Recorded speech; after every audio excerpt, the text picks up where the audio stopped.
Bonjour à tous qui nous rejoignez sur Immedia. Dans le cadre de cette nouvelle émission, j'ai le grand plaisir d'accueillir Sandrine Félix. Sandrine, bonjour à toi. Bonjour Laurent. Bonjour Très heureux de t'accueillir. C'est notre première, malgré le fait que nous nous connaissions déjà lors d'émissions sur Ici et Maintenant. J'avais eu l'occasion de voir ce que tu proposais, ce que tu mettais en place. Il faut dire que tu as de nombreuses casquettes. On peut déjà donner, pour ceux et celles qui nous écoutent, le site internet de Sandrine. Ça vous donnera l'occasion de pouvoir y jeter un coup d'œil et notamment de pouvoir illustrer certainement les propos qui vont suivre. Le site de Sandrine Félix, spiral-énergie.fr, spiral, L-E à la fin, le tiret du 6, énergie au singulier, .fr et notamment la boutique de Sandrine, chuzzu.fr. Je vous l'appelle S-H-O-U-Z-U, tout attaché, .fr. Sandrine, tu es naturopathe, tu es bioénergéticienne, spécialiste notamment en médecine chinoise et thérapie quantique. Tu es formatrice et ambassadrice du Chuzzu. Donc autant de casquettes qu'on va avoir l'occasion d'approfondir durant cette émission. Ce qui est intéressant, c'est que d'une manière générale, dans l'approche que tu donnes auprès de tes clients, c'est corps, donc tout ce qui a trait au physique, d'une manière générale, l'énergétique, l'émotionnel et enfin le spirituel. Donc une vision vraiment holistique, si on peut dire ça comme ça. J'aimerais qu'on puisse d'abord voir comment tu as pu en venir à avoir toutes ces différentes particularités, notamment la naturopathie. Est-ce que c'est la pratique par laquelle, j'allais dire, tu as fait la porte d'entrée vis-à-vis de l'humain, du domaine du mieux-être, du bien-être ? Eh bien, curieusement, non. C'est un peu par là que j'ai terminé, si je puis dire. Super. Oui, c'est ce qui a l'air le plus évident, qui m'était pas venu à l'esprit au départ, parce que j'ai une bonne constitution, donc je pouvais me permettre beaucoup d'écarts et ça n'avait pas nécessairement d'impact sur moi, donc c'est pas ce qui a été priorisé d'emblée. Le fait est que par contre, ce qui m'a beaucoup interpellée, c'était l'énergie et notamment tout ce qui a trait à la douleur. Donc la porte d'entrée, ça a été celle qui a pu m'apporter des solutions en termes de gestion de la douleur notamment. Et j'ai travaillé dans un premier temps en sophrologie et c'est la sophrologie qui m'a apporté énormément d'outils et puis qui m'a ouvert beaucoup de portes, notamment au niveau de l'énergétique et au niveau du ressenti, parce que ça m'a beaucoup interpellée de voir que eh bien, on n'était pas tous égaux par rapport aux perceptions, aux ressentis. Et ça m'a ouvert les portes, justement, la sophrologie de l'énergétique. Parce que j'ai pu percevoir, ressentir, expérimenter des choses au travers de mon corps et aller plus avant pour comprendre de quoi il s'agissait. Donc la sophrologie, qui, on le rappelle, est souvent utilisée, notamment dans les hôpitaux, maintenant de plus en plus, dans les salles de réveil, oui. Voire post- ou pré-opératoire, et des états alternés de conscience que cela peut amener. On pourrait dire que c'est une branche, plus ou moins, de l'hypnose. Oui. Qu'est-ce que cette porte d'entrée de la sophrologie t'a ouvert, puisque tu parlais de toi, en tout cas des prises de conscience par rapport à tes ressentis, et d'aborder le côté énergétique, ça t'a ouvert une porte vers ? Alors en fait, la sophrologie, comme tu viens de l'expliquer, c'est intéressant parce qu'on est sur une alternative, on est entre la veille active et le sommeil, et effectivement, comme tu l'as évoqué, je travaille aussi en hypnose clinique. Et ericksonienne aussi, mais un peu moins. Donc, c'est-à-dire qu'au niveau de la spécificité, on va avoir des fréquences qui vont être entre 6 et 8 Hz. Et on est vraiment au niveau, on appelle ça le niveau sophroliminal. Ouais. C'est vraiment entre les deux, au bord de l'endormissement. Et on va avoir des perceptions, justement, qui sont décuplées. Qui vont nous permettre d'arriver à un état de conscience modifié qui va nous faire expérimenter des perceptions, des ressentis et qui vont nous donner accès à des portes beaucoup plus facilement. Donc là, on peut ouvrir la porte de tout ce qui va être aussi lié à l'addiction, Donc les addictions alimentaires, les addictions liées au tabac, tout ce qui peut être lié à l'alcool également, enfin toutes les addictions étant les mêmes. On est toujours sur un blocage de stade oral actif. C'est pareil pour les personnes qui ont soit des problèmes de poids en excès ou même en déficience du reste. Et donc cette porte-là de la sophrologie et de l'hypnose, c'est vraiment très très très très proche, en ce sens que la sophrologie, on est plus dans la suggestion. Et l'hypnose, on est plus dans de l'induction, où là, ça va très très vite et on n'a plus du tout la main de la même manière lorsqu'on est sujet, justement. Donc tout ça m'a permis d'expérimenter la douleur d'une manière intéressante, parce qu'on arrive à dépasser cette perception de la douleur. On arrive à agir sur soi différemment, avoir d'autres perceptions, d'autres positionnements. Maintenant, ça n'a pas été suffisant parce que, à un moment donné, comme je l'évoquais précédemment, au niveau des perceptions, on n'est pas tous égaux. Et à certains moments, on peut être plus enclin à s'ouvrir, à avoir des résultats, et à d'autres moins. Et effectivement, le pilier en fait qui intervient à ce niveau-là, c'est l'émotionnel aussi. On est beaucoup entre l'émotionnel et l'énergétique. Quand ça va bien physiquement, on peut faire beaucoup de choses, on peut soulever des montagnes, mais si émotionnellement on est affaibli, on en perd d'énergie, Oui. eh ben on n'arrive pas, on n'a pas la force, on n'a pas l'énergie, on ne peut pas aller de l'avant. Le cas des dépressifs est tout à fait révélateur. Voilà, la motivation, et souvent lorsqu'on est aux prises avec la douleur, eh bien on a des phases comme ça où on ne sait plus quoi faire, par où commencer, et on perd aussi en énergie. Donc c'est pourquoi mon approche est très holistique, et elle est axée sur la pyramide spatiale de l'être. Le premier niveau, c'est vraiment tout ce qui a trait au physique, le mécanique, le fonctionnel, tout ce qui est organique. Généralement, là, je vais m'attacher sur tout ce qui est au niveau du tronc. On est vraiment sur cet aspect-là des choses. Le deuxième niveau que je vais aborder, c'est l'énergétique. Là, on va être sur toutes les projections, et là, on va être plutôt sur les méridiens. Donc les problèmes articulaires, la tête, le cou, les bras, les jambes, les hanches, etc. Le troisième pilier qui me tient aussi beaucoup à cœur, c'est l'émotionnel, justement, où là, on va pouvoir aider la personne pour pouvoir sortir de ces blocages. Donc là, on va vraiment s'axer sur l'axe qui va être en relation avec les chakras, desquels vont partir d'une manière bilatérale les méridiens. Du reste, chakra, en sanskrit, ça signifie roue, oui, énergétiquement. Et puis le dernier pilier sur lequel on va pouvoir développer tout ça au niveau de ses acquis, ça va être le pilier spirituel, qui là donne accès à une certaine autonomie, en ce sens qu'on va pouvoir travailler sur les visualisations, sur les méditations, sur un travail beaucoup plus axé sur la personne pour lui permettre, après s'être ancré, de pouvoir être dans une dimension beaucoup plus spirituelle, beaucoup plus dans l'ouverture, et d'être dans des dispositions à accepter ce qui est tel que cela est. Autant dire tout un programme. Oui. Lorsque tu parles que pour toi tout a commencé déjà par le physique, et après on voit tout à fait la sphère émotionnelle qui suit d'office. En fait tout est imbriqué, j'allais dire, parce que comment est-ce qu'on peut parler d'un problème physique qui n'induirait pas des fuites énergétiques et aussi des fuites émotionnelles, des déperditions d'énergie du fait qu'on ressasse sans arrêt notre problématique, soit anxieux du futur, soit regret du passé. Donc tout est vraiment intrinsèquement lié. Lorsque tu parles, en tout cas que pour toi la porte d'entrée a été le physique, et quand tu parles de la sophrologie, est-ce à dire que tu as eu l'occasion de vouloir te former dans l'hypnose, dans la sophrologie, et pourquoi, quand tu dis j'avais le sentiment que d'être à un moment donné limité, pourquoi être passé à autre chose? Qu'est-ce qui t'a donné le sentiment d'être limité? Alors, ce qui m'a donné le sentiment d'être limité, c'est qu'en fait, moi, je suis très latine. J'ai besoin du contact, j'ai besoin de toucher.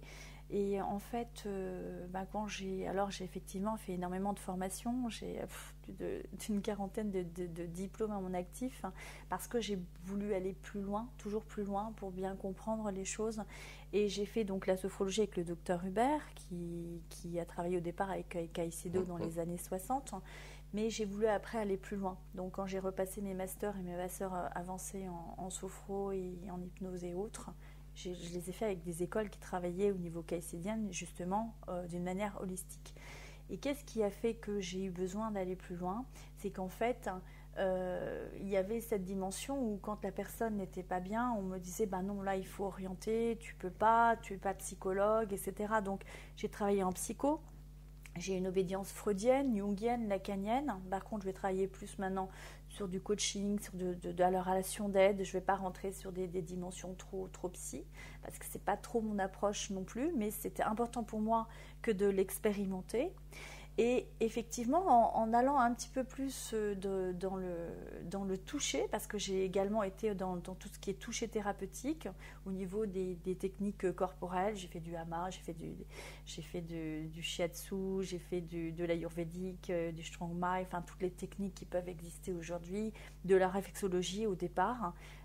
Ça m'a beaucoup intéressée, ça m'a beaucoup interpellée aussi de voir que quand on actionnait certaines zones, eh bien, au début, je n'avais pas la conscience et la compréhension du fait que ça pouvait activer des leviers qui aujourd'hui sont cruciaux pour moi, et c'est sur lesquels je vais m'appuyer du reste en Shuzu, puisque Shu, ça veut dire main en chinois et Zu, ça veut dire pied. C'est toutes les zones holographiques quantiques, palmaires, plantaires et même au niveau digital, que je vais pouvoir utiliser. Et là, on va vraiment être sur des zones de résonance. On est beaucoup plus au-delà des zones réflexes, c'est-à-dire que c'est le néocortex qui envoie directement une sécrétion d'endorphine, des sécrétions de dopamine. Donc, on va avoir une réaction immédiate. L'avantage avec ces outils, c'est que c'est également des outils qui sont faciles d'utilisation, à la portée de tous. Et c'est ça qui me manquait au départ, parce que la sophrologie, on est toujours obligé d'être dépendant d'une certaine manière de la personne qui va nous sophroniser. Alors que là, avec cette dimension-là, on reprend l'autonomie. J'ai beaucoup œuvré en ce sens. C'est de nouveau accéder à cette autonomie, parce que en fait, on ne guérit jamais que soi-même. Et on a toujours l'impression que dans une société occidentale comme celle-ci, dont on fait partie, que c'est toujours l'autre qui va nous apporter la solution. Alors qu'en vérité, c'est nous qui y accédons par notre cheminement, par notre expérimentation, par notre ressenti, par notre expérience. Et c'est ça qui pour moi, a pesé énormément dans la balance. Et oui, effectivement, l'aspect émotionnel n'est pas des moindres, en ce sens que on ne peut pas être dans l'accompagnement thérapeutique si on n'est pas dans l'émotion. À un moment donné, il faut avoir un cœur grand comme ça, il faut pouvoir s'ouvrir, il faut être dans l'écoute, d'empathie, il faut pouvoir entendre, et il faut pouvoir effectivement être dans cette compréhension des choses. Et comment l'être si soi-même on n'a pas expérimenté la chose? On ne peut pas aider l'autre dans sa douleur si soi-même on n'a pas eu de douleur physique, morale et autres. Ça, c'est important. Je reviens sur la Shuzu thérapie, cette pratique donc, qui vient de Corée, qui a été retransposée, je dirais, en Corée, puisque, comme tu le disais, cela veut dire pied-main en chinois. Donc, on voit que la Chine, avec la médecine chinoise, avait déjà tout inscrit, certainement aussi avec l'aide de l'Inde. Enfin, ce n'est pas le sujet ni le débat. Mais ce que je veux dire par là, c'est qu'elle n'existait pas réellement en France. C'est toi qui en es aujourd'hui la formatrice principale, et puis, on va dire, la porte-parole. Tu fais en sorte, justement, d'œuvrer à faire connaître cette pratique qui, je le rappelle pour ceux qui viennent de nous écouter à l'instant, part du principe que tout le corps humain se trouve dans les mains, droite et gauche, et qu'en fonction des points que l'on presse, et pas uniquement que l'on presse, parce qu'il y a la couleur aussi qui joue, on aura l'occasion de voir ça durant cette émission, eh bien on peut s'auto-réguler d'un point de vue énergétique. Et puis, comme on a pu l'aborder succinctement, tout est lié entre les énergies, les émotions et les endroits du corps qui, d'un point de vue holographique, sont en relation avec les organes internes. Dans ce sens-là, on pourrait se demander, vu qu'il y a 36 000 pratiques et tu le dis toi-même, tu les as quasiment toutes faites, pourquoi est-ce que le Chuzhu pour toi a été, j'allais dire un peu la révélation, en dehors du fait de nous réapproprier une autonomie? Qu'est-ce qui s'est passé dans ta vie pour que tu estimes que le Chuzhu était vraiment à faire connaître? Alors c'est une très bonne question, même excellente. En fait, effectivement, le Chuzhu, c'est une technique, donc il faut en débattre juste un instant pour expliquer de quoi il s'agit. À l'époque, c'était vraiment une discipline qui était divulguée de maître à disciple, d'où le fait qu'il n'y ait pas d'écrit du tout. Moi, j'ai eu la chance, il y a à peu près maintenant une dizaine d'années, d'être formée par le traducteur international de cette méthode. Et il se trouve que cette méthode ancestrale qui date de plus de 5000 ans et qui était usitée par les Chinois au départ, a été récupérée il y a à peu près une vingtaine d'années par les Coréens, qui se sont réappropriés l'outil. Ah, c'est vraiment récent. Hein. Ah oui, c'est très récent, ça fait à peu près une vingtaine d'années. Et donc les Coréens l'ont rebaptisé dans leur langue. Et on fait beaucoup d'ouvrages, on fait beaucoup de presse à ce niveau-là. L'ont même utilisé dans les hôpitaux. Donc on l'utilise au Japon, on l'utilise en Corée, on l'utilise en Chine, on l'utilise en Espagne, en Russie, un peu partout dans le monde. Et j'ai eu la chance d'être formée par le traducteur international de cette méthode. Maintenant, le professeur qui l'enseignait en Corée est décédé il y a à peu près 4 ans. Et le traducteur est parti s'installer aux États-Unis. Et moi, j'ai été formée pendant 7 ans sur cet outil-là. Donc, j'ai passé tous les masters avancés dans cette technique.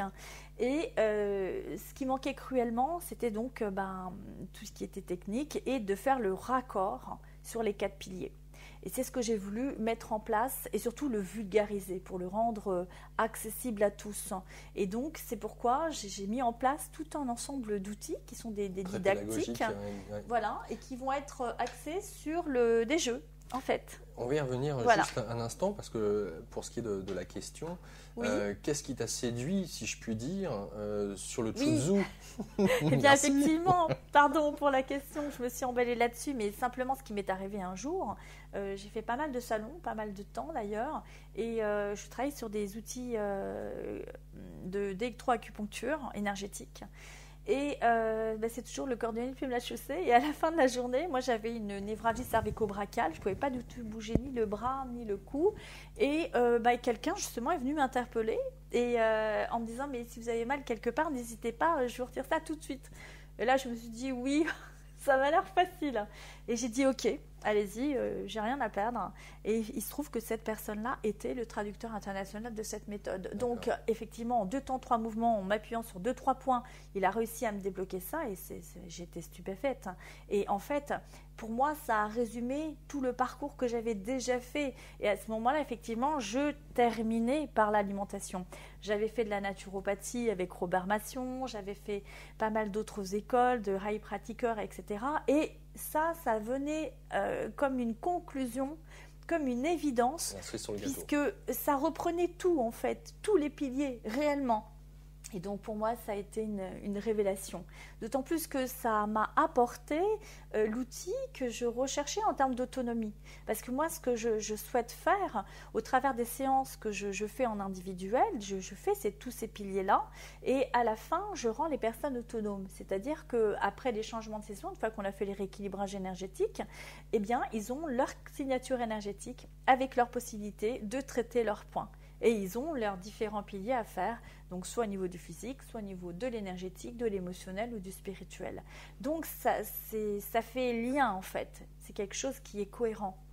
Alors on va revenir sur ces 4 piliers qui sont vraiment les fondations même de la Chuzhu telle que tu l'enseignes, puisqu'il n'y avait aucun schéma, si je puis dire, pour pouvoir retranscrire au mieux l'impact du Chuzhu et en fonction de quoi tu as tout créé en fait d'un point de vue didactique, comme tu le dis, de manière très simple, très colorée, et, sous forme de jeu, de façon à ce que tout à chacun, eh bien, on puisse là aussi s'amuser et en même temps pouvoir trouver très facilement les endroits en fonction, comme tu le disais, des saisons pour appuyer sur nos mains en fonction de la problématique que l'on pourrait avoir à régler. Juste avant d'approfondir dans la Chuzhu thérapie, j'aimerais saisir Alors, on va le voir durant cette émission. Chez toi, ça fourmille d'instruments, de machines diverses, notamment tout ce qui a trait à la médecine quantique. D'où te vient là aussi cet attrait? Si la Chuzhu-thérapie pour toi est une excellence, pourquoi garder ces différents éléments? Et lorsque tu fais justement des bilans énergétiques, c'est de ces machines dont tu te sers pour faire les bilans, mais pas seulement. Donc pourquoi les machines quantiques ont ou revêtent un impact aussi important dans ta vie? Eh bien, parce que j'ai toujours eu beaucoup de machines, beaucoup d'outils comme ça. Et peut-être parce que j'ai beaucoup, à la base, manqué de confiance en moi. Donc, j'ai eu besoin, à un moment donné, d'interfaces pour me prouver, pour me démontrer que j'avais des résultats. Et aussi parce que j'ai beaucoup utilisé ça sur mes proches. J'ai eu beaucoup de choses à régler sur mes proches qui ont de gros accidents, de gros soucis de santé. Et c'est vrai que, et sur soi aussi, c'est important, le soir, après avoir fait des consultes toute la journée durant, on n'a plus envie de réfléchir, on n'a plus envie de faire un protocole, on a envie de se poser, on a envie de se faire coucouner. Donc, utiliser des interfaces, pour moi, c'est nécessaire. Il faut toujours se superviser, donc faire des échanges entre thérapeutes, c'est bien. Mais c'est un bien aussi d'avoir des outils pour être toujours au top. Et je ne pourrais pas intervenir sur quelqu'un si moi-même j'étais pas au top. Donc j'ai besoin effectivement d'avoir à m'apporter des outils. C'est des caissons de régénération, si je puis dire. On les verra tout à l'heure, qui permettent vraiment de se ressourcer, de se régénérer, de se détoxiner. Tout ça, c'est en rapport aussi avec une hygiène de vie. Donc, ça fait partie d'un tout. Et voilà, moi, quand je fais un soin sur quelqu'un, je vais tout lui donner. Je vais lui donner l'hygiène alimentaire, je vais lui donner l'hygiène au niveau mécanique, physique, mental, spirituel. Mais je vais aussi lui dire, s'il n'a pas le temps de faire du sport, parce qu'il faudrait quand même bouger son corps, à ce moment-là, de faire des saunas, faire du spa jet, faire de la sismo, faire du dôme photon, faire des choses comme ça. C'est des appareils que j'utilise et qui permettent effectivement, entre les séances, de pérenniser l'acquis et de refaire circuler le chi au niveau du corps. Je travaille également avec la chi machine, je travaille avec énormément d'outils qui sont des outils thérapeutiques, beaucoup d'outils quantiques. J'utilise beaucoup la LED thérapie pour tout ce qui est au niveau du tissu cutané, régénération, par rapport à la cicatrisation, par rapport aux douleurs. On travaille sur les fibroblastes, sur les ostéoblastes, donc les os, les tissus, les fascias. Tout ça, c'est important parce que j'ai beaucoup de cas qui viennent souvent en post-opératoire, souvent avec des grosses douleurs, des fibromyalgies, des gros cas en fait. Donc voilà, c'est important après de pouvoir apporter, une fois que les gens ont bénéficié de la médecine classique, ont été opérés, etc., ils se retrouvent souvent seuls et ils sont aux prises avec la douleur. Et ça, ce chemin de libération face à la douleur, c'est vraiment mon fer de lance. C'est quelque chose que j'ai profondément expérimenté d'une manière globale, si je puis dire. Et c'est quelque chose où je me suis dit, plus jamais ça.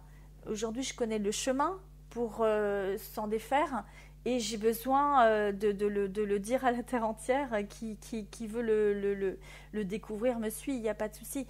Donc tout ce que j'ai mis en place au final, ça a toujours été pour gérer cette douleur, parce que cette douleur, c'est vraiment le maître mot. La gestion de la douleur, le Chuzhu, c'est la gestion de la douleur sous toutes ses formes.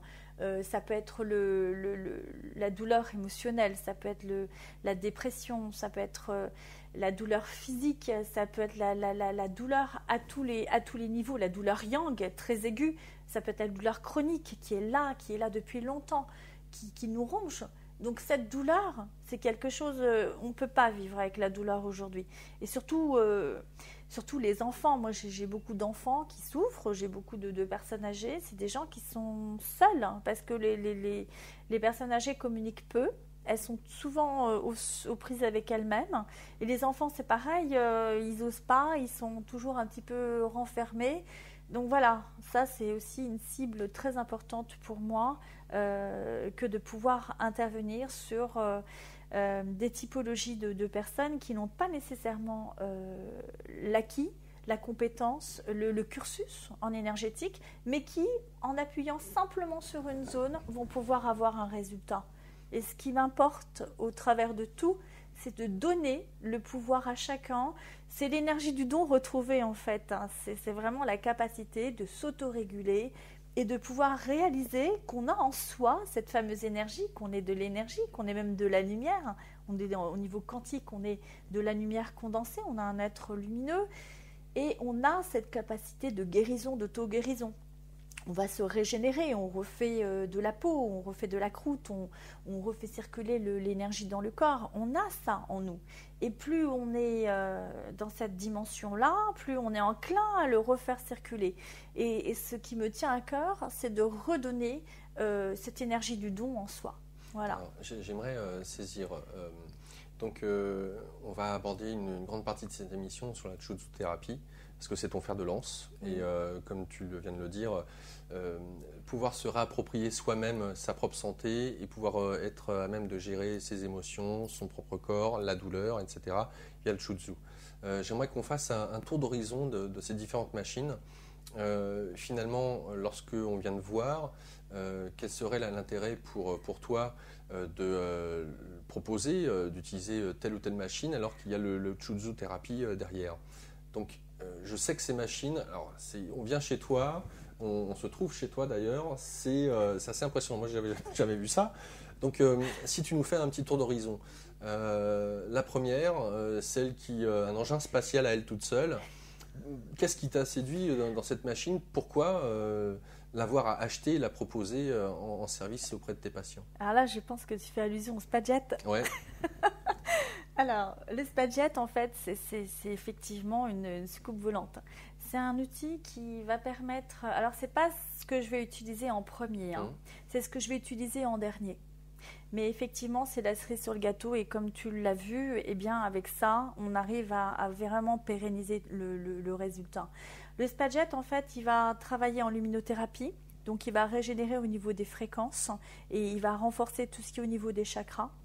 Il va travailler également avec l'oligothérapie, donc on va pouvoir envoyer des huiles essentielles, des oligo-éléments pour régénérer les tissus. Il va travailler avec une douche à fusion également. Donc, il va pouvoir apporter un mieux-être au niveau du corps. Il fait des massages vibrants. Il va faire également hammam, également sauna. Donc, il va détoxiner le corps. Le corps a besoin de se détoxiner des toxines qu'il fabrique et de se détoxiquer des toxiques qu'il va emmagasiner. Donc, il va le faire également. Il travaille également en biomusique. Donc, il envoie des fréquences au niveau énergétique qu'on écoute avec un casque.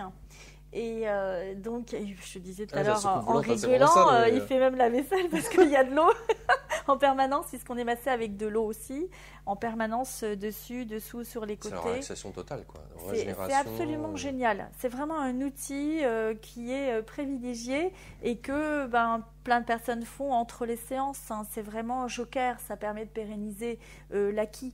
Et surtout, le fait de travailler sur l'infrarouge, parce qu'il est comme le dôme infrarouge du reste, puisque j'ai aussi des 2 autres dômes infrarouges, plus un sauna, qui vont travailler sur la fréquence du corps en parfait équilibre. Donc là, ça travaille on a du photon et de l'infrarouge qui fait que quand on est dans ces appareils-là, c'est comme un cocon qui fait que le corps se met en état d'équilibre. Et c'est l'état d'équilibre de la cellule, hein, en parfaite santé. Donc lorsqu'on est dans ces appareils-là, ça va tout de suite faire un scan, c'est-à-dire que si tu t'es tordu le doigt ou si tu as une problématique au long droit ou une problématique de circulation du genou ou autre, dès que tu vas rentrer dans le dôme, tout de suite, cette zone-là, lorsqu'elle va être innervée et vascularisée, va tout de suite mettre en phase d'alarme. Donc tu vas avoir un petit pic. Et tout de suite, ça va identifier la zone et ça va réguler. Donc moi, ce que je fais ensuite, c'est que je peux observer les résultats avant, après, parce que ma première séance, en fait, elle s'articule par le bilan énergétique. Je fais tout le temps, c'est toujours comme ça que je fonctionne, une première séance avec un bilan énergétique, avec l'appareil d'électroacupuncture de Nogier, qui permet de voir la circulation des méridiens dans le corps. Donc c'est avec un stylet. Hein, alors c'est avec un stylet, oui, on le verra ultérieurement, et ça me permet de voir systématiquement. Généralement, les personnes qui viennent me voir, moi je leur demande jamais pourquoi elles viennent me voir. Je ne veux rien savoir au départ, je préfère les découvrir par moi-même. Je fais un décodage. Et là, je fais un décodage complet sur les 4 piliers fondamentaux. Donc, je vais voir tous les problèmes physiques, métaboliques, tout ce qui dysfonctionne au niveau des organes, des fonctions, des systèmes. Ensuite de ça, je vais voir aussi au niveau de l'émotionnel, toutes les interactions. Je vais vérifier effectivement les méridiens, tous les trajets pour les troubles qui vont être soit locaux, soit régionaux, qui vont s'exprimer sur une région. Si par exemple, on est sur une sciatique ou une tendinite. On parle là aussi, encore une fois, des machines quantiques. Là, on parle pour faire le bilan énergétique. Là, on parle de l'électroacupuncture, mais ensuite, je vais utiliser le physioscan. Parce que le physioscan, c'est encore un soft laser, c'est une machine effectivement quantique, c'est une interface qui va, une fois que j'aurai interprété et rééquilibré le terrain, permettre de mettre en lumière tout ce que j'aurai observé en termes de déséquilibre énergétique. Donc là, on va voir précisément ce que j'aurais décodé au préalable, sous terme de chiffres et d'analyse. Mais là, c'est beaucoup plus parlant parce que là, la personne le voit. Et en visu, elle va voir l'état des organes, elle va voir ce que le déséquilibre d'énergie a généré dans le temps, en termes de déséquilibre, d'acidité et autres. Je crois ne pas me tromper quand on dit que le physioscan a été créé par les Russes pour justement pour la NASA. Oui, enfin l'équivalent de la NASA russe. Exact, pour qu'ils aient de quoi se soigner, la pharmacopée. Ils ont mis au point cette machine. Alors, il se trouve que la NASA utilise, tous les spationautes aujourd'hui utilisent des outils quantiques parce qu'au niveau de la pesanteur, ce n'est pas les mêmes réactions. Et ils utilisent également le Shuzu, puisque c'est une thérapie quantique. Et là, on n'est pas sur des organes vitaux. D'accord. Donc, c'est spécifiquement des outils spécifiques qu'on peut utiliser n'importe où, même dans l'espace. Ouais, non, mais c'est très intéressant de le savoir. savoir. Oui, justement, ça a été utilisé dans l'espace également. Parce que tous les causes iatrogènes, tout ce qui est médicaments, tout ce qui est chimie, ne passe pas. On ne peut pas. Donc, et c'est ça aussi qui m'a séduite, parce que quand on peut utiliser quelque chose sur un bébé, sur une femme enceinte, sur une personne âgée, et qu'il n'y a pas d'effet secondaire, il faut y aller, quoi. On est sur du vibratoire, sur du quantique, sur quelque chose de très puissant. Donc, Physioscan, cela permet de faire valider ce que tu as fait auparavant. Alors, ça me permet d'objectiver effectivement l'état de déséquilibre observé. Et ensuite, ça me permet de retravailler en rectifiant d'une manière quantique au niveau vibratoire. C'est de l'informationnel. Donc, je renvoie la bonne information au niveau de la fréquence pour entrer en résonance avec sous terme de biofeedback, pour entrer en résonance avec la cellule en parfait équilibre, encore une fois. Donc ensuite, je vais pouvoir voir, une fois que j'ai stabilisé le terrain au niveau énergétique, ce que met la personne à l'intérieur de son corps. Effectivement, on arrive sur le terrain en termes d'alimentation. Ça, c'est important parce que l'alimentation est une clé fondamentale. On est ce que l'on mange. Et effectivement, si on veut pérenniser les résultats, eh bien, il faut faire attention au terrain. Donc là, je vais travailler en naturopathie appliquée, en nutrition également. Je vais regarder les indices, les rapports, les lipides, les glucides, les protéines, les associations alimentaires. Et je vais regarder en fonction de tout ça les dysfonctionnements par rapport à ce que j'observais en termes d'organes, en termes de fonctions, en termes de métabolisme, etc. Et ensuite, je travaille sur l'émotionnel, où là, on va travailler sur des séquences au niveau des chakras, donc soit en sophrologie, soit en hypnose.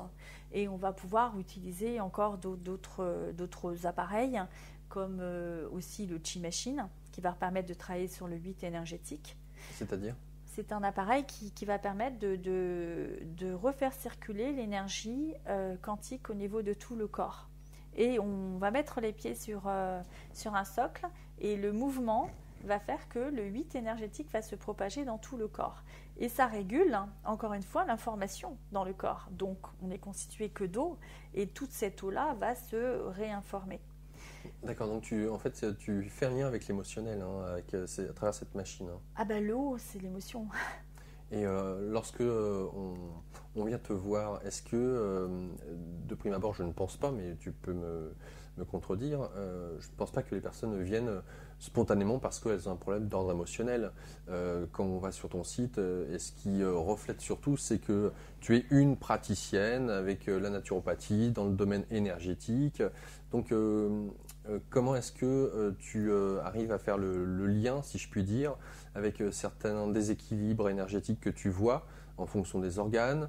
Alors, comme tu dis, l'alimentation est importante, mais pas que. Comment tu arrives à aborder l'émotionnel? Quel est le questionnaire que tu as mis en place avec les personnes pour peut-être faire des passerelles, pouvoir l'aider à sortir je dirais, de ces états d'être ou ne serait-ce que de se confier déjà?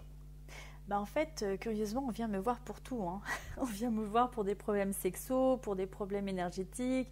Je travaille en stratégie systémique avec les parents, les enfants, la famille. Je travaille vraiment sur toutes les thématiques. On vient pour des problèmes de douleur, on vient pour des problèmes dentaires, ou pour tout en fait, hein, pour des chélations, pour des problèmes alimentaires. Aujourd'hui, je récupère beaucoup de personnes qui sont perdues et qui ont des problématiques souvent liées à des post-opératoires, à des situations de cancer ou des choses comme ça où elles ont perdu l'énergie, elles ont perdu l'envie, elles ont perdu. Donc il y a toujours un facteur émotionnel et qui plus est, dans la première séance, comme je te le disais juste avant, je décode. Et je vois tout de suite les problèmes émotionnels que j'évoque du reste. Hein. Et je leur dis, voilà, il y a ça à tel niveau. Et effectivement, on y vient dès la première séance, hein, sans même que la personne évoque quoi que ce soit. Moi, je le vois. Donc, je le décode. Ça se reflète dans les chakras, j'imagine. Ça se reflète dans les chakras et ça se reflète dans les méridiens et ça se reflète dans le décodage. Je travaille beaucoup sur le décodage. Et donc, je le vois systématiquement. Moi, un bilan énergétique me permet de tout décoder. Donc, si j'entends ce que tu es en train de dire, c'est assez complexe. C'est-à-dire que tu peux pallier aux différents problèmes que le corps peut manifester en mots. Tu peux pouvoir faire en sorte de rééquilibrer aussi tout le système énergétique. Mais pour l'émotionnel, donc tu parlais tout à l'heure de la sophrologie ou de l'hypnose, mais dès le moment où la personne prend conscience que ces troubles, ces déséquilibres sont aussi en lien avec des états émotionnels, comment l'accompagnes-tu au mieux? Parce qu'elle n'est peut-être pas venue pour ça à la base, même si tu dis qu'on peut venir spécialement pour ça. Hein. Mais je prends dans le contre-pied en disant que voilà, je suis venu te voir pour un problème d'ordre physique, voire énergétique, puis tu me dis, bah oui, mais c'est aussi lié à tel état émotionnel. Donc, est-ce que ça implique de faire, entre guillemets, une thérapie sur du moyen terme, long terme? Enfin, tu vois ce que je veux dire? Est-ce qu'on va voir ici, en te voyant Alors, j'ai effectivement plusieurs casquettes. C'est pas celle-ci que je fais ressortir, mais j'ai la compétence, donc je l'utilise. Et lorsque la demande est clairement exprimée, j'ai l'aptitude de pouvoir suivre quelqu'un. Et donc, comme je l'ai exprimé précédemment, j'ai toutes ces obédiences qui me permettent d'avoir des clés et qui me permettent d'avoir des résultats relativement rapides. Parce qu'au final, ce que je privilégie, c'est plutôt j'ai beaucoup travaillé le coaching, le management aussi. Et c'est plutôt quelque chose de plus leitmotiv, de plus dynamique. Je ne vais pas rentrer dans du freudien ou du jungien. Oui, ça ne te correspondrait pas trop. C'est pas trop mon truc. Je l'ai fait plusieurs années durant parce que j'ai eu besoin d'avoir les diplômes, etc. Mais le truc, c'est que j'ai pas eu envie de faire divan, tout ça, c'est pas mon truc. Mais je l'ai fait parce que j'ai eu besoin d'expérimenter.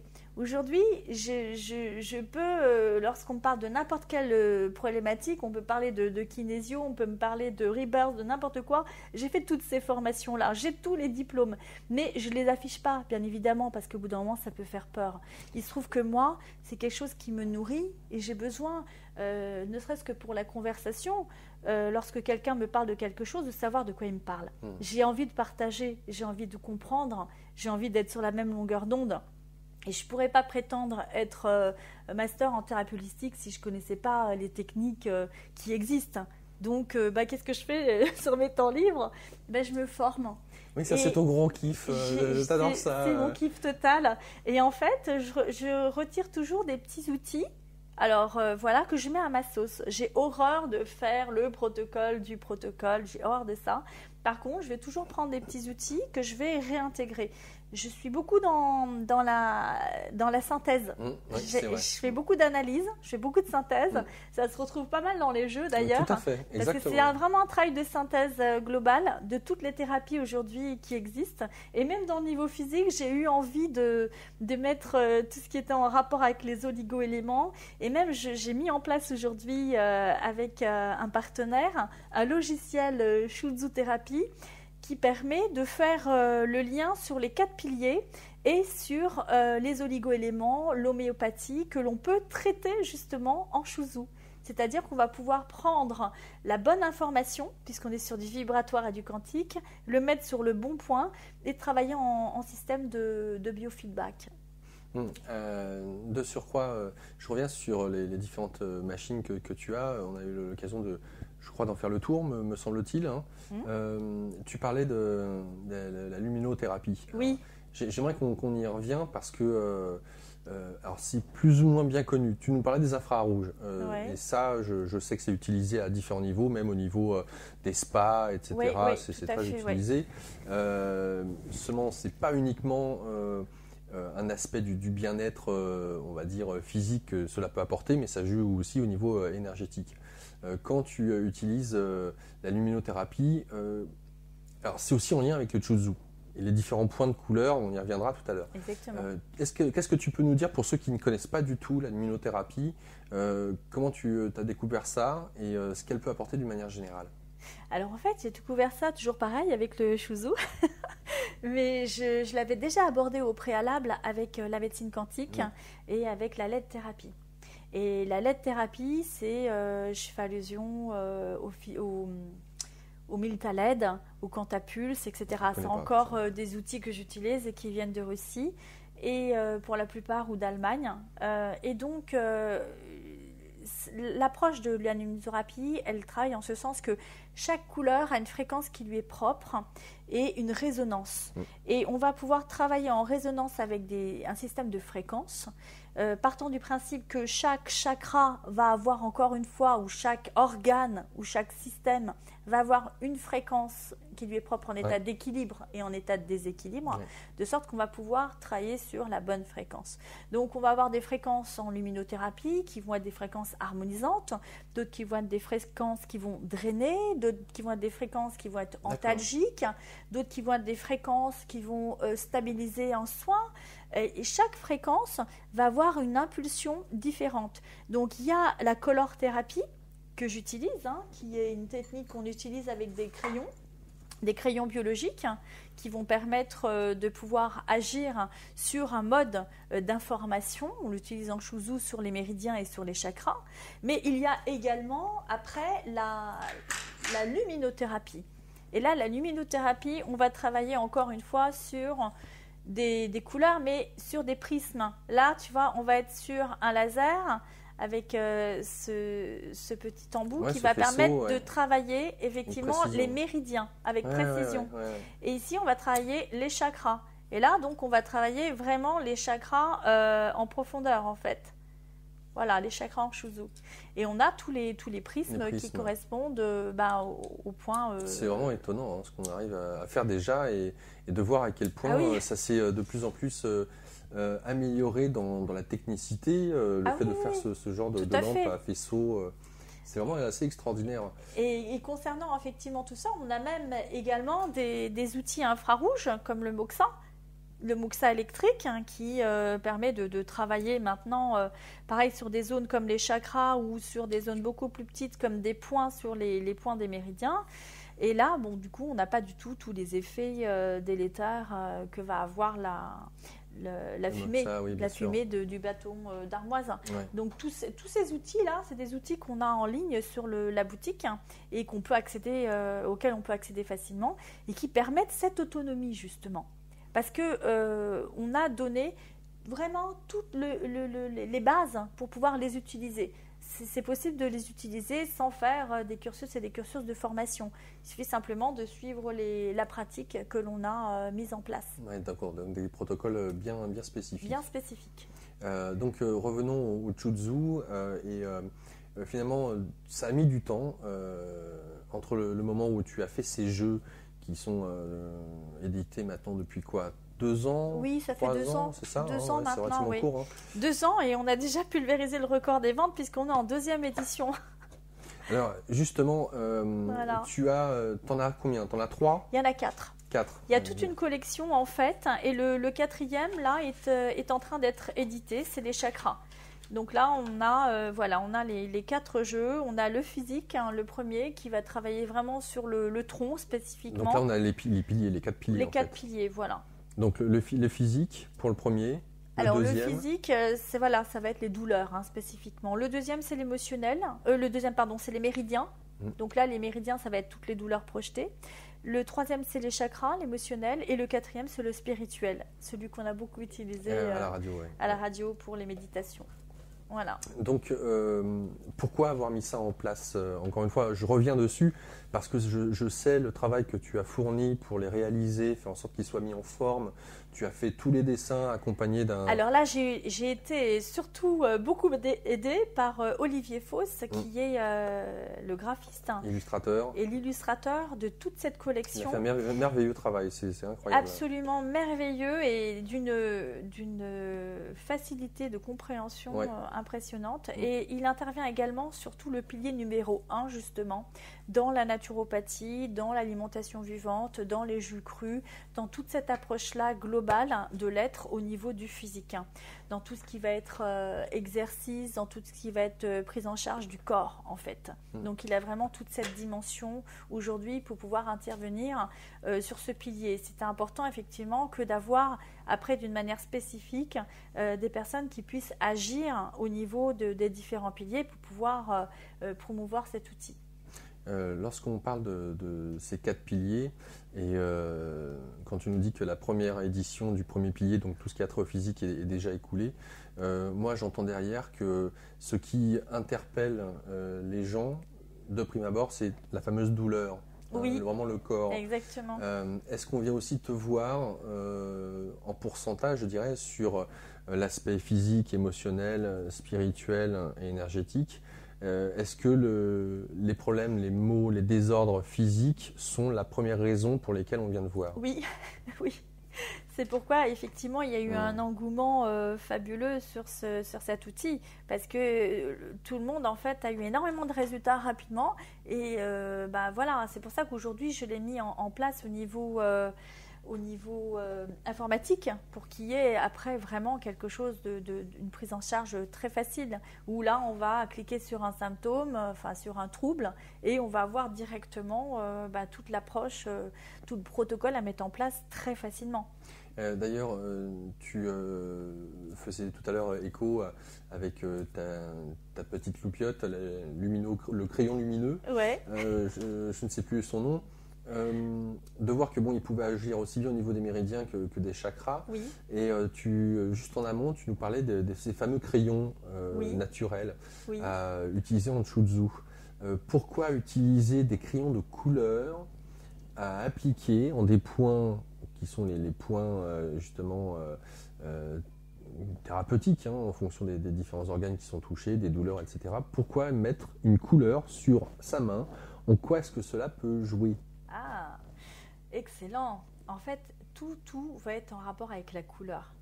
Chaque organe va être en rapport avec une couleur et une fréquence vibratoire. Et cette fréquence vibratoire, elle va donner la note. Donc par exemple, si on est sur le foie, et là pour le coup, on est sur la période du foie puisqu'on est sur le printemps, donc c'est foie vésicule biliaire, on va être sur la couleur verte, on va être sur une fréquence d'harmonisation.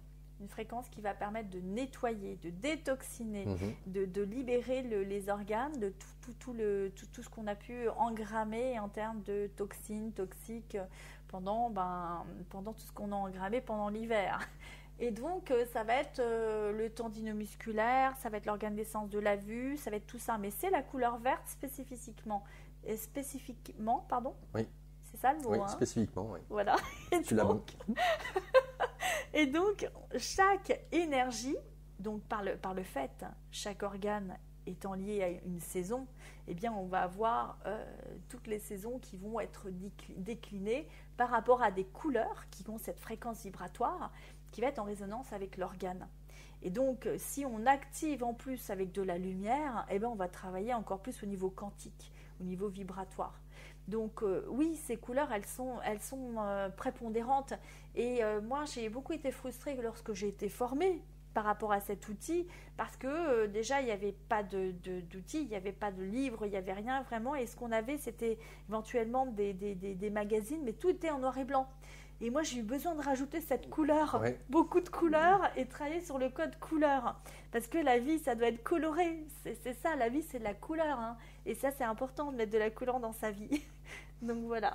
Donc, si j'entends tes propos, lorsque on a, par exemple, en saison du printemps, début du printemps, je localise sur ma main où se trouve foie, vésicule biliaire, exactement. Et j'y pointe en faisant une certaine pression la couleur verte avec le crayon. Exactement, tout à fait. Donc on va colorier la zone. Déjà, on va le stimuler. On peut stimuler avec un stylet. Voilà, on a des petits stylets comme ça qui sont à notre disposition. Donc on utilise les bouts beaucoup plus volumineux pour les organes et les bouts beaucoup plus fins pour tout ce qui va constituer les vertèbres qu'on va retrouver sur la face externe de la main par opposition aux organes qui seront plutôt sur la face interne de la main ou du pied, hein, puisque Chou c'est main et Zou c'est pied, mais également sur les doigts parce qu'on travaille aussi sur un système digital. Donc il y a plusieurs approches. On peut travailler avec ces stylets, mais on peut travailler aussi donc avec la possibilité de le faire rouler pour travailler sur les vertèbres aussi de l'autre côté. Ah oui, d'accord. C'est pas mal ça. Voilà, ça c'est pas mal. Là c'est les vertèbres et ça c'est pour les organes encore une fois. Donc voilà, il y a plusieurs façons de faire. Et après on a également des outils qui permettent de travailler sur les doigts. Là il y a toute une méthode avec des bagues. Où on a une bague qui va être une bague yang et une bague yin. Donc la bague yin, elle va travailler plutôt sur le physique et la bague yang plutôt sur l'émotionnel. Et il y a tout un protocole avec chaque énergie et chaque organe. Parce qu'on a une énergie dans chaque doigt. Et chaque doigt est le reflet donc d'une dimension physique, émotionnelle, spirituelle. Ouais, c'est vraiment une vision c'est une holographique. Méthode. Ah oui, c'est une méthode globale. Fractale, voilà. C'est vraiment puisque ça. Là, on stimule tous les points. On voit bien les points d'acupuncture qui sont stimulés à ce niveau-là. Mais on peut travailler également avec des petites boules comme ceci pour restimuler tous les organes. Oui, même pour s'amuser, on est en train de dire un peu, et refaire circuler ne serait-ce que la lymphe, le sang, tous les microcapillaires, ne serait-ce que ça, c'est quelque chose qui va... Et on peut travailler également au niveau des bras ou au niveau des jambes, comme ceci, en stimulant toutes les zones. Alors là, ça c'est juste génial pour les problèmes lymphatiques. Les gens qui ont des problèmes de folliculine, de cellulite, de rétention d'eau, de varices ou autres, en le faisant sur les jambes et en le faisant sur les bras. La bague autour des jambes. Oui, tout à fait. Rentre, oui, ça rentre. Hein. Je pose la question. Alors, on ne le mettra pas autour du cou. Non. Oui, mais je crois que ça tiendra pas là. Autour du mollet ou du poignet. D'accord. J'en perds mon latin. Alors, lorsque tu as mis en place tout ça, il faut savoir qu'aujourd'hui, tu es la représentante en France du Chuzhu, tu l'enseignes aussi, tu fais des formations, tu fais des conférences, tu te déplaces un peu partout en Europe. Et par curiosité, où se trouvent les pays qui sont le plus intéressés par justement cette approche aujourd'hui, qui veulent en savoir plus, puisque tu as été la première à mettre tout d'un point de vue didactique, en couleur, c'est très simple à comprendre. Donc, quels sont ceux et celles qui s'intéressent de près à cette approche-là? Où est-ce que tu vas faire le plus tes conférences? Il y a 7 ans, j'ai fait ça au Maroc et en Tunisie. Et maintenant, je l'ai fait dernièrement à Hendaye. Je suis restée plutôt en France. Donc là, j'ai formé effectivement tout le staff. Je travaille beaucoup dans les thalassothérapie, où là, je mets en place un concept clé en main. Et là, c'est une thalassothérapie qui est spécialisée dans le traitement du cancer, en post-cancer. Du reste, ils sont intéressés par ça? Ah oui, ils ont refait toutes leurs plaquettes avec Shuzu thérapie. C'est génial. Ah oui. Et c'était une très, très, très grosse thalasso. Donc, voilà. Alors, je ne sais pas si on peut la nommer, mais bon. C'est toi qui vois. C'est une très grosse thalasso qui est connue. C'est une thalasso d'un ancien rugbyman. Voilà. Donc, on fera le lien. Et donc, ils l'utilisent en post-cancer. Et il y a tout un concept là-dessus. Ensuite de ça, je le fais également dans des librairies. Beaucoup de librairies en France, puisqu'ils ont tous les jeux. Donc j'interviens, je fais des conférences, je fais des ateliers. Et après, c'est au cas par cas. On le fait, on a des plaquettes pour chaque prestataire. Donc on peut le faire en groupe. À partir du moment où on a une vingtaine de personnes, on se déplace. Je le fais dans des écoles. Je l'ai fait au CERS, le Centre d'études et de recherche en sympathicothérapie et techniques alternatives, donc à Genève, également à Lausanne, dans des écoles de podoréflexologie qui sont aussi intéressées. Il y a pas mal d'écoles comme ça qui me demandent d'intervenir pour apporter une dimension supplémentaire par rapport à leurs outils. Donc ça s'ouvre pour toi de plus en plus. Ah oui, énormément. Et même en France, pour le coup. Oui, même en France. Et j'ai justement quelqu'un qui utilise maintenant beaucoup de logiciels médicaux, qui sont des logiciels qui sont utilisés en homéopathie spécifiquement, qui est venu à moi et qui m'a développé un concept aujourd'hui pour avoir un logiciel Shuzu-thérapie. Donc oui, ça s'est vraiment développé. J'ai même été démarchée par... Ça c'est super. Parce que, mais ça, c'est mis en place. Oui, que ça soit mis en place, c'est génial. C'est mis en place. Là, ce sera pour juillet. Donc dès juillet, on a tous les logiciels avec toutes les dynamiques Shuzu pour travailler sur les 4 piliers.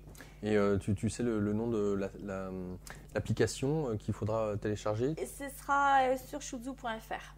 Shuzu.fr. Tout sera en ligne sur shuzu.fr et voilà, il y aura tous les liens d'activation, tout ce qu'il faudra faire. Donc je rappelle, shuzu.fr, SHOUZU, toutattaché.fr, le site de Sandrine, spirale, LE à la fin, -du6, énergie au singulier.fr. Et j'en profite pour donner son numéro de téléphone pour ceux que ça intéresse. Tu es dans l'Île-de-France pour consulter. Tous ceux et celles qui ont eu l'occasion de voir devant la caméra les différentes machines qu'utilise Sandrine, c'est chez elle. Donc cela se passe à Ponthierry dans le 77 limite 91 et son numéro le 06 60 58 39 77 06 60 58 39 77. Alors, il y a également le centre sur Paris. C'est vrai, tu consultes aussi sur Paris. 5 bis rue de la Vega, dans le 12e, Porte Dorée. Je précise que les différentes outils, machines que tu as ici sur place, là où nous sommes, chez toi, sont en double sur Paris, sauf l'OVNI, la soucoupe volante, là, trop gros, trop énorme à déplacer.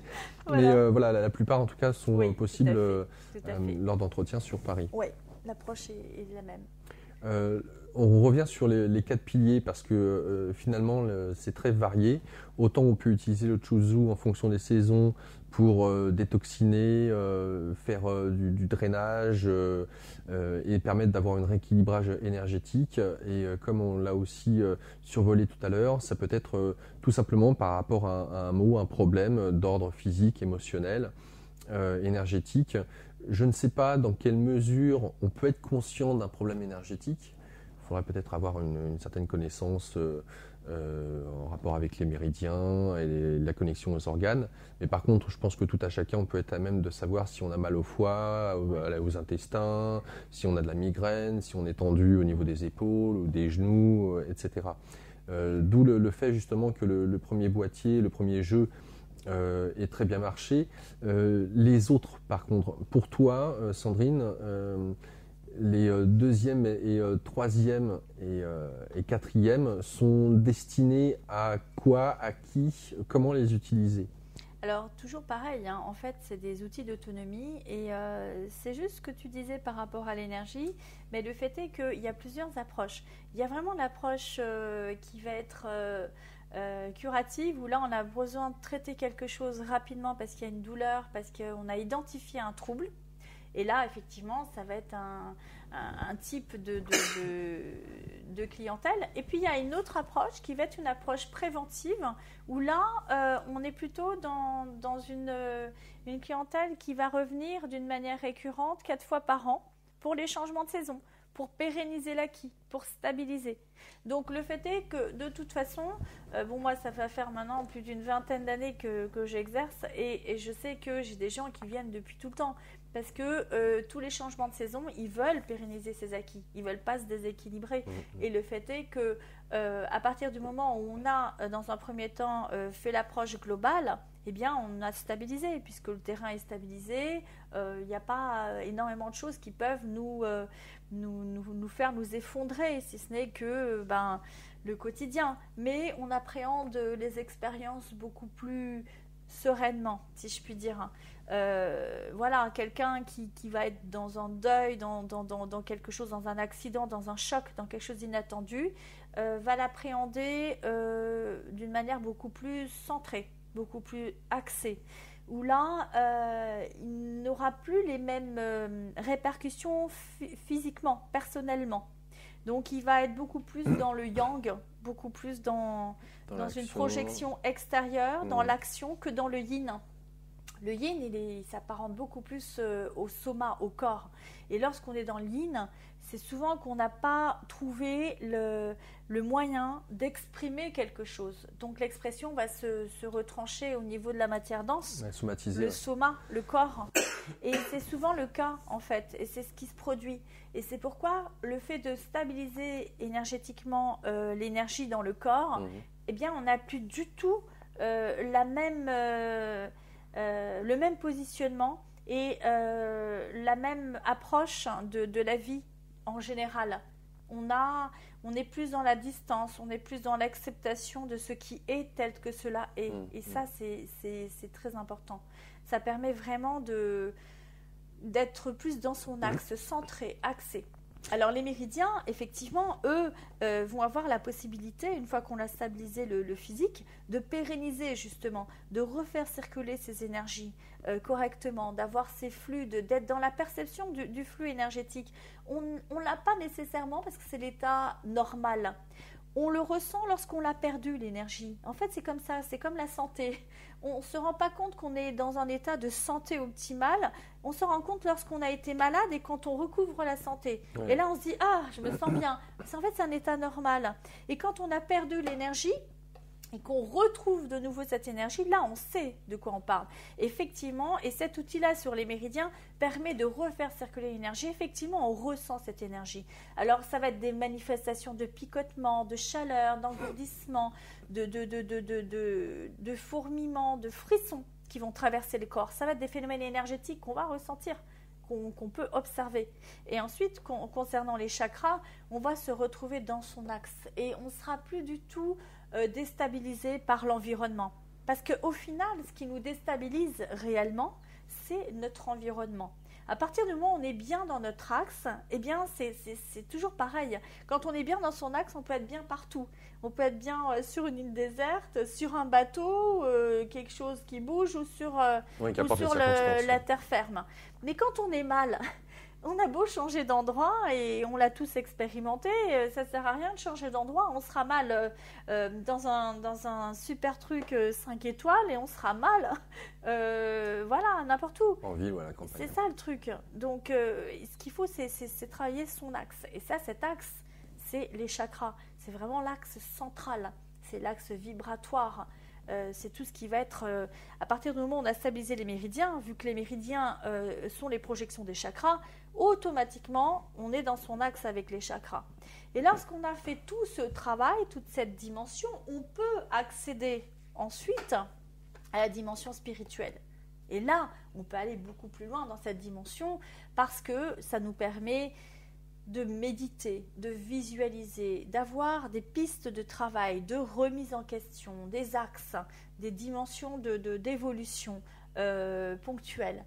J'ai aussi fait un travail, on avait parlé précédemment ensemble, sur des méditations journalières qui sera publié incessamment, où on a une méditation énergétique chaque jour en fonction d'un organe, en fonction d'une émotion, en fonction d'un circuit énergétique et qui reprend un petit peu toute cette dimension-là et qui booste en fait la personne, qui lui permet chaque jour de trouver. Il y a des moments avec, il y a des moments sans, il y a des moments plus, il y a des moments moins où c'est comme ça pour tout le monde. C'est vibratoire. Et il se trouve qu'aujourd'hui, il faut prendre en considération cette fréquence vibratoire. Mais il faut aussi identifier le fait que ça ne dépend pas nécessairement de nous. Et quand je parle de nous, ça dépend aussi de notre positionnement ponctuel. Si on est sous une antenne relais ou avec de l'électrosmog ou de la géobiologie autour de nous qui dysfonctionne, ça va nous impacter. Et aujourd'hui, malheureusement, on est complètement dans un brouillard d'électrosmog tel qu'on est impacté au quotidien. On a intérêt à être stable, à être bien dans ses bottes, droit dans ses bottes, parce que sinon, ça va être terrible. Donc, plus on est stable dans notre axe, et moins on est enclin à se déstabiliser par rapport à cet environnement. Pour peu que... Et on ait des expériences émotionnelles ultimes, comme des deuils ou comme des accidents ou des choses très lourdes à appréhender ponctuellement, c'est ça qui nous met à terre. C'est ça qui nous casse physiquement. En même temps, c'est comme tu le dis, ça fait partie du flux et du reflux, d'avoir des jours... Mais c'est beaucoup plus facile, effectivement, de faire appel à un événement comme un deuil, peut-être à faire, et quel qu'il soit, le deuil d'un travail, d'une compagne, d'un compagnon, d'une relation, comme d'un parent qui vient de partir, dès le moment où déjà en soi, on est dans notre quotidien, à l'écoute de soi, on est dans ce centrage où on ne se laisse pas polluer, j'allais dire, pour l'extérieur, où on est vraiment dans cette écoute intérieure. Donc un événement peut survenir comme un deuil, se sentir tout simplement porté par l'émotion, mais pas se laisser emporter par cette émotion sur du long terme. En tout cas, que ça soit sur beaucoup plus du vivre une émotion en conscience sans se laisser emporter par elle. Parce qu'en fait, l'émotion est nécessaire. La problématique de notre temps, c'est qu'on veut toujours chasser les émotions. Parce qu'on part du principe que l'émotion est négative. C'est juste, elle est polarisée négativement par rapport au trait mental qui lui est polarisé positivement. Le fait est qu'on est obligé de vivre toutes les émotions, de les aspecter en profondeur pour pouvoir passer à la dimension du trait mental qui permet de dépasser tout ça. Mais le fait est que quand on est complètement submergé par une émotion, eh ben, on n'a pas du tout le libre arbitre parce qu'on confond l'émotion et le trait mental. L'émotion, elle nous met dans l'attachement. Elle nous rend complètement liés, complètement bloqués à l'autre avec un grand A. Alors que quand on est dans le détachement, on n'est plus happé de la même manière. Le détachement, c'est être bien dans son axe, être bien avec soi et ne pas faillir par rapport à l'autre. Parce que souvent, on va avoir tendance à s'identifier à l'autre, à dépendre de l'autre. Et peut-être que souvent, notre bonheur dépend du bonheur de l'autre. Ou on est dans l'abnégation, ou on est en rapport avec l'autre. Et cet autre-là n'est pas nous. Et souvent, le leur, il est là. Il est que, il y a des personnes qui vont perdre quelqu'un et cette personne-là, en fait, c'était par rapport à cette personne-là qu'ils vivaient et subitement, tout va s'effondrer. Parce qu'en fait, eux-mêmes n'étaient pas dans leur axe. Ils n'étaient pas centrés, ils n'étaient pas axés, ils ne vivaient qu'au travers l'autre. Et c'est ça qu'il faut identifier. À partir du moment où on a fait ce cheminement, cette compréhension, ce travail de détachement par rapport à l'attachement et qu'on est stable au niveau de ses émotions, là on peut parler d'amour, on peut parler de respect, on n'est plus dans la jalousie, on n'est plus dans tout ça, puisque en fait on est complètement libéré de tous ces petits liens d'attachement entre guillemets négatifs, d'une manière polarisée négative.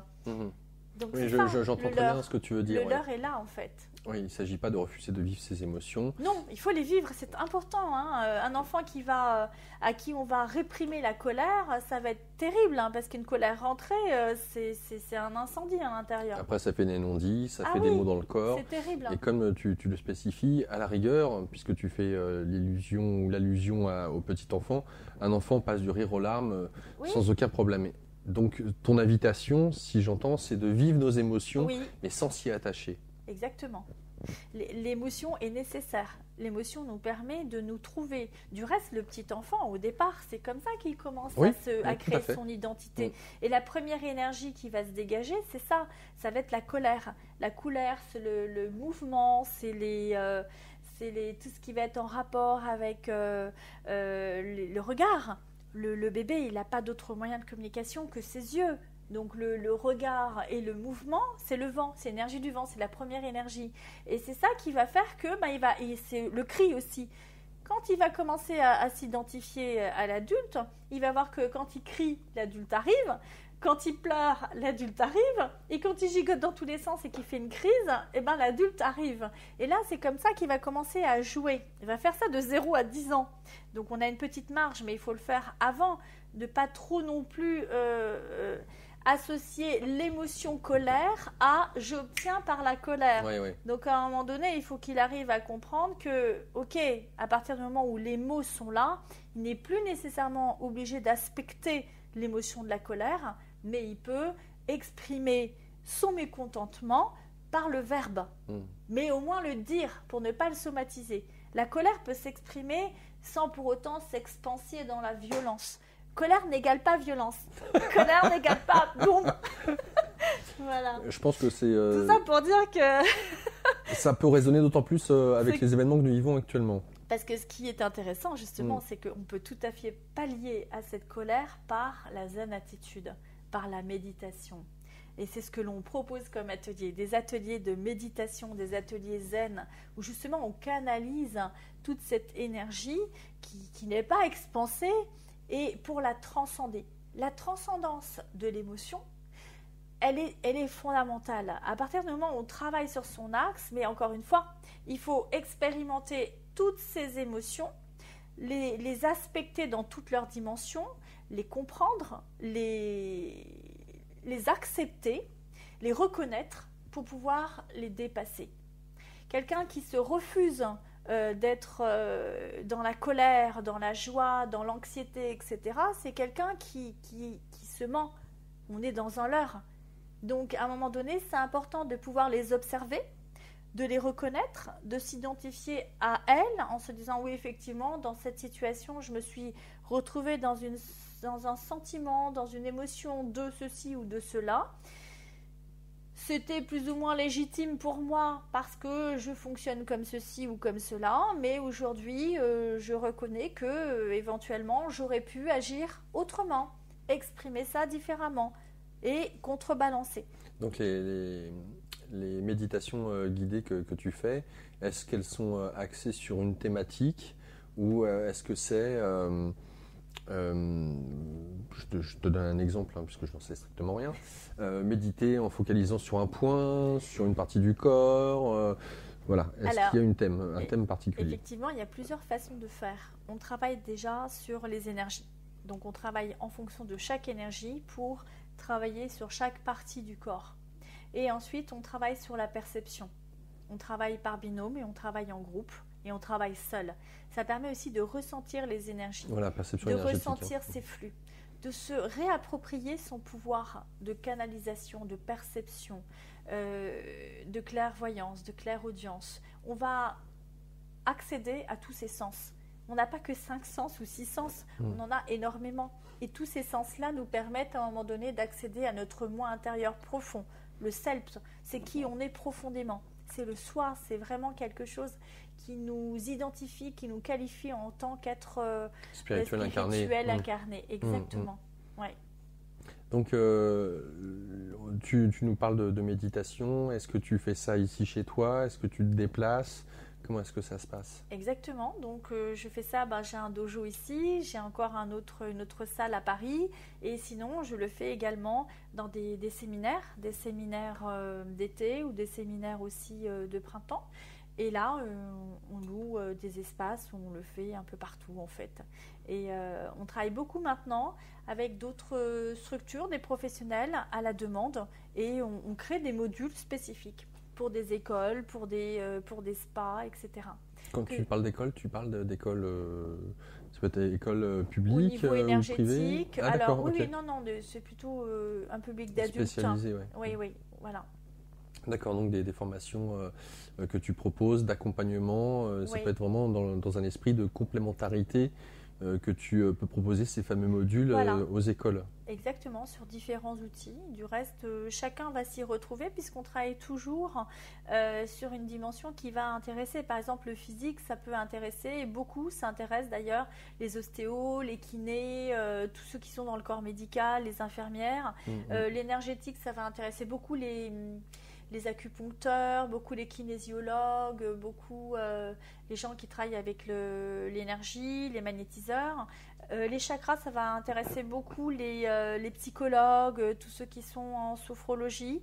Et le spirituel, ça intéresse aussi pas mal ceux qui travaillent sur le spirituel, sur la sophro, parce qu'il y a beaucoup de visualisation et de méditation.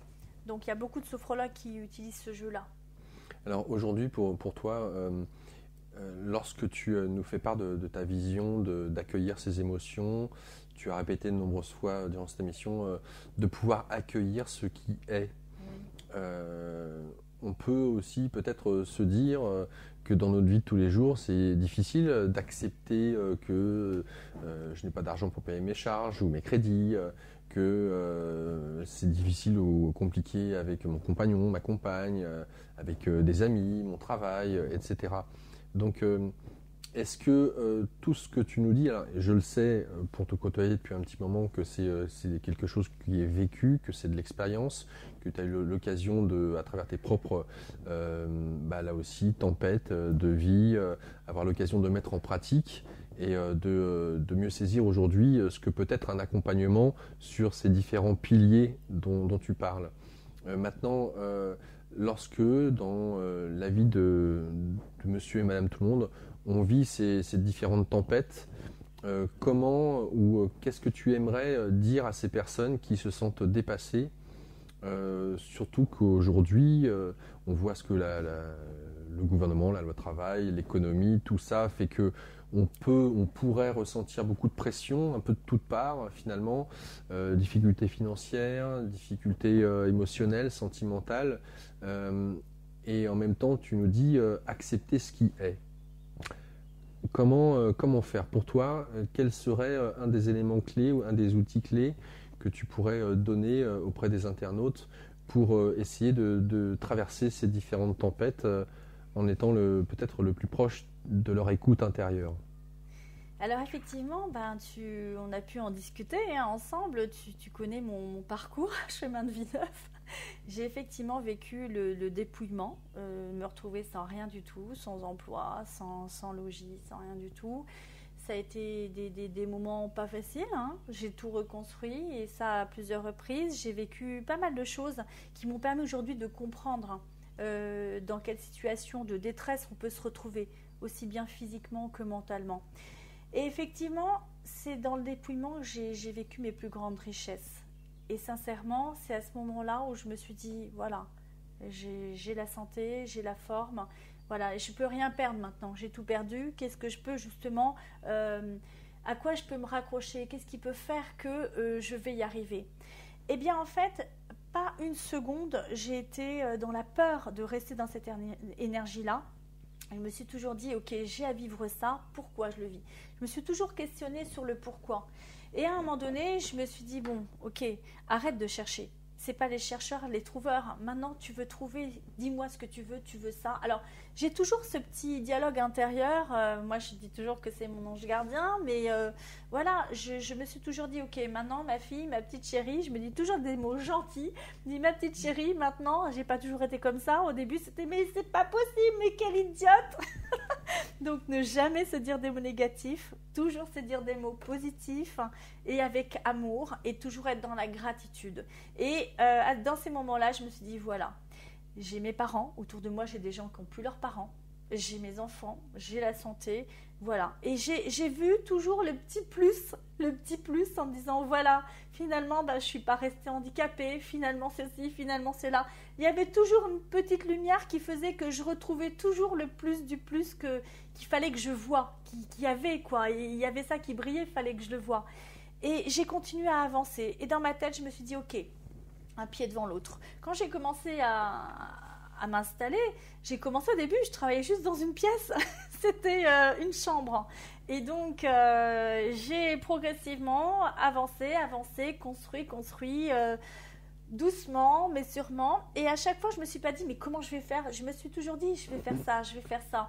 Et pour donner une idée, un jour, avant que je fasse le dojo que j'ai construit, je me suis dit, oh là là, ce serait bien si un jour j'avais un dojo. Et j'ai une de mes élèves qui m'a dit, mais ouais, mais là, ce serait mieux de faire ça dans une grande pièce. Parce que là, maintenant, on est nombreuses, comment on va faire? J'ai dit, ben, on va faire un dojo. Et ben, qu'est-ce que j'ai fait ce jour-là? Et ben, je suis allée directement en ville et j'ai essayé de trouver des gens qui cassaient les charpentes métalliques pour essayer de voir comment on pouvait faire. Je me suis même pas dit comment, je n'ai pas l'argent ni quoi que ce soit. Je me suis simplement demandé d'une manière pratique de quoi on a besoin. Comment il fallait faire pour construire mon projet. Qu'est-ce qu'il fallait mettre en place? Qui pouvait le faire? Donc je dis, moi, je ne pourrais pas le faire, je n'ai pas les compétences, mais il existe des gens. C'est juste pour donner un exemple concret. Je suis allée en ville, j'ai trouvé les personnes. Je demandais simplement un devis, c'était gratuit. Ils m'ont dit, bon, ben voilà, c'est tant. J'ai dit, ok. Et bien, qu'est-ce qui s'est passé? Chemin faisant, on m'a demandé d'intervenir sur des formations, faire des salons, etc. L'argent, exactement au centime près, est tombé au moment où j'en avais besoin. Et ça s'est mis en place. J'ai demandé à payer d'une manière échelonnée. Ça s'est fait. Et j'ai eu la chance inouïe. J'ai un papa super bricoleur qui m'a beaucoup aidé, qui a construit pratiquement tout ce centre-là avec moi d'ailleurs, parce que j'ai beaucoup bricolé aussi avec lui. C'est des moments très forts qu'on a partagés ensemble. Et bien voilà, à deux, on a encore bricolé et on a tout monté de nos mains. Et je veux dire, il n'y a rien de plus puissant et de plus fort de construire par soi-même. Et surtout quand on n'a rien. Moi, je suis partie de rien. Dans tout, je suis partie de rien. Et je veux dire, j'ai tout construit par moi-même. Maintenant, c'est vrai, comme tu le dis très bien, je ne suis jamais de repos. Je travaille le week-end, je suis en formation. Voilà. Mais ça fait partie de ma vie. Ça fait partie de ce que j'ai envie de vivre, de transmettre. Voilà. Aujourd'hui, je suis là-dedans, je vibre ça, je suis ça et j'ai envie de le donner parce que je connais le chemin, je sais par où il faut passer et je sais que la vie, c'est un souffle, quoi. J'ai eu l'occasion effectivement de partir et de revenir à plusieurs reprises. Je sais que ce n'était pas mon tour, j'ai un message à transmettre et ce message, il est là. La vie, c'est puissant et il faut vivre chaque minute parce que c'est très intense. Il n'y a pas d'espace et il n'y a pas de temps et cette vibration, elle est tellement magique. Et quand je dis toujours, la magie, c'est lorsque l'âme agit. À partir du moment où on reprend notre dimension vibratoire d'âme spirituelle, de lumière, on est dans cette lumière. On est dans cette énergie créatrice, on peut tout faire. L'énergie, c'est la vie.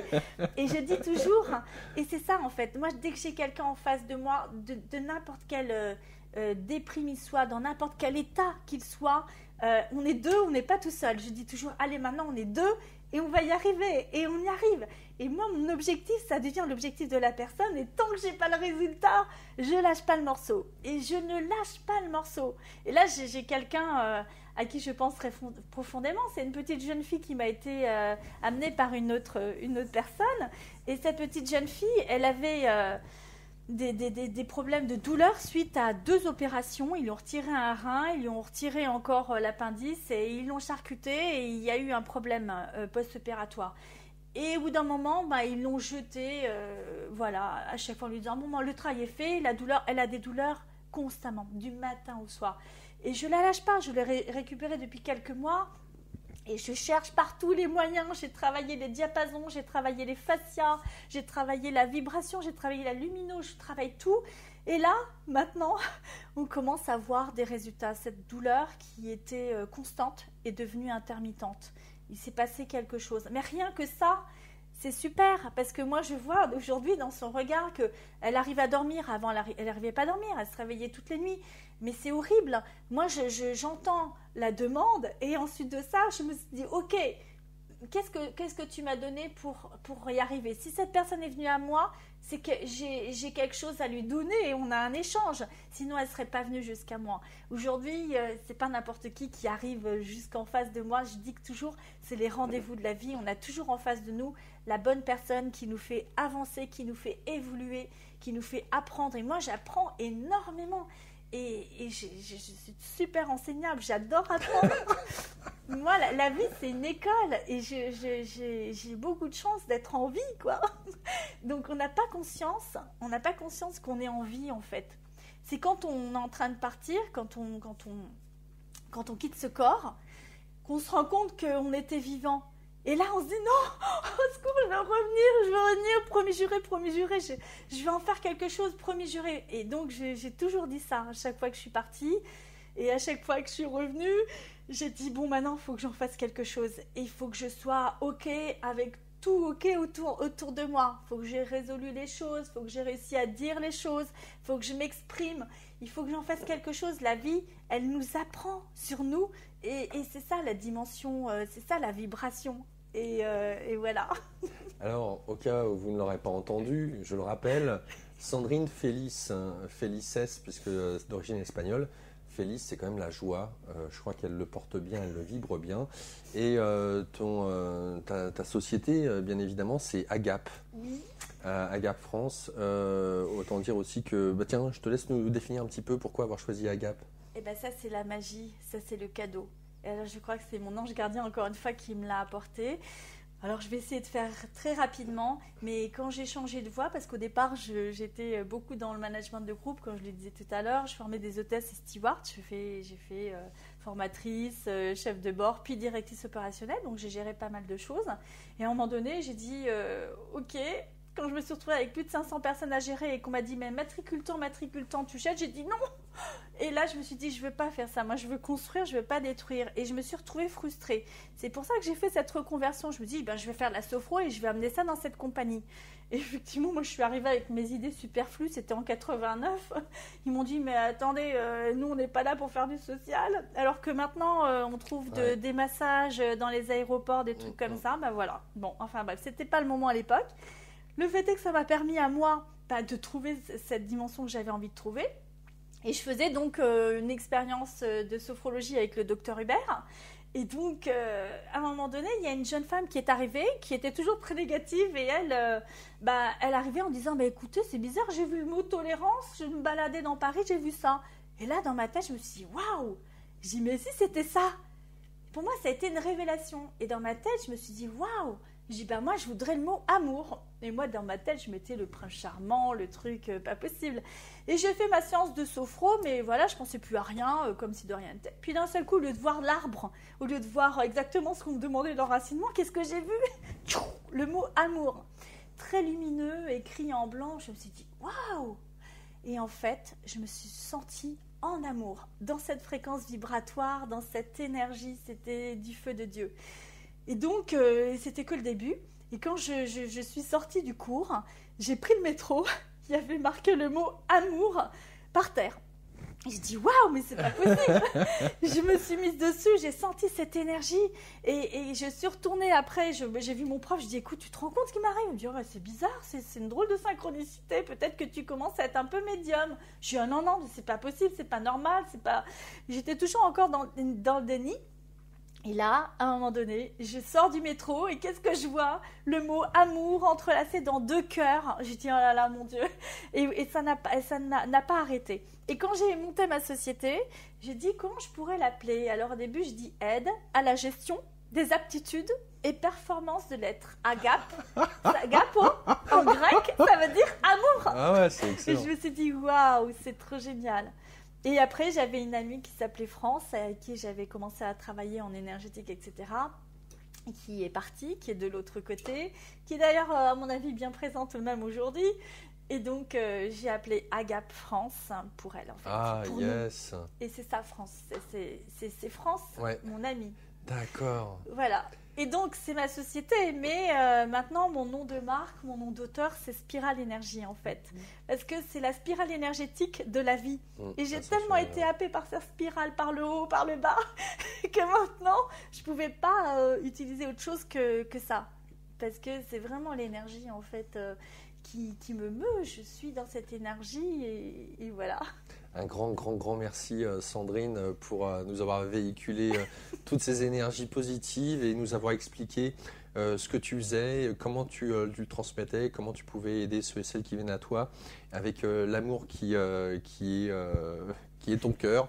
Donc voilà, un grand merci. Je suis très heureux que tu aies participé, contribué à cette émission. Je ne peux que te souhaiter le meilleur pour la suite. Merci Laurent, tu es Merci un à toi. amour et Merci. c'est toujours un vrai plaisir que de partager avec toi parce que tes questions sont toujours tellement pertinentes et j'ai tellement... Alors, je suis très très bavarde, mais c'est vrai que tu me donnes de plus en plus envie de me poser, de t'écouter. Tu m'as beaucoup appris et je te remercie pour ça parce que t'es top, voilà. Voilà, je vous souhaite à tous et à toutes eh bien, le meilleur pour vous-même et pour ceux que vous aimez. Et nous nous retrouverons certainement pour une prochaine émission. Sandrine, à bientôt. À très bientôt. Au revoir à tous. Au revoir à tous.